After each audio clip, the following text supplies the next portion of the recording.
আমার রিজিকে যদি থাকে, পৃথিবীর শেষ প্রান্তে থাকলেও সেটা আমার কাছে আসবেই, আসবেই, আসবে।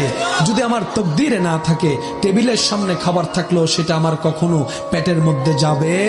এই বিশ্বাসে হকের উপর থেকে সুন্নতকে সাথে নিয়ে রবের সেই ফরজকে পালন করে, নবীর প্রেম অন্তরে রেখে, আল্লাহর ভয়ের শ্রদ্ধা রেখে জীবন চলাচল করতে করতে রব যতদিন চায় দুনিয়াতে থাকার পর এবার চলে যাবে কোথায়? কবরের মধ্যে। রূহ চলে গেল, দেহ চলে গেল।